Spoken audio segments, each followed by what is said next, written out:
दोस्तों नमस्ते प्रणाम नमस्ते राधे राधे आप सबका स्वागत करती हूँ दोस्तों अपना यूट्यूब चैनल में। तो आज मैं बहुत ही प्यारा गीत लेकर आई हूँ दोस्तों। अच्छा लगेगा आप लोग को लाइक शेयर कमेंट करना, चैनल को साथ में सब्सक्राइब कर लेना दोस्तों। और शुरू से लेकर अंत तक इस गाना गीत को सुनिएगा। संकुल मरवा पर हो संकुल मरवा पर हो संकुल मरवा पर छंदा दुकान पिया बेचम बीड़ी पान पियाना।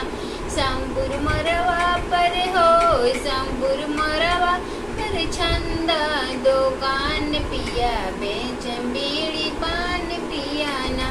तहर घड़िया के सोल हमर चूड़िया के मोल तहर घड़िया के सोल हमर चूड़िया के मोल हमर चूड़िया मारेला तहर जान पिया बेचम बीड़ी पान पियाना।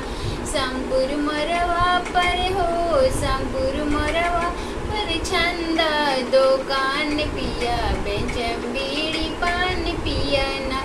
तहर लुंगिया के सोल हमरा सड़िया के मोल तहर लुंगिया के सोल हमरा सड़िया के मोल हमारी सड़िया मारेला तहर जान पिया बेचम बीड़ी पान पियाना।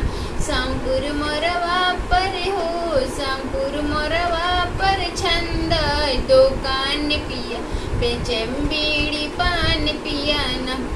तहरा चपलाई के सोल हमर सैंडल के मोल तहरा चपलाई के सोल हमरा सैंडल के मोल हमर सैंडल मारेला तहर जान पिया बेचम बीड़ी पान पियाना। संकुर मोरवा पर हो संकुर मोरवा पर छंदा दुकान पिया बेचम बीड़ी पान पियाना। संकुर मोरवा पर हो संकुर मोरवा पर छंदा दुकान पिया बेचम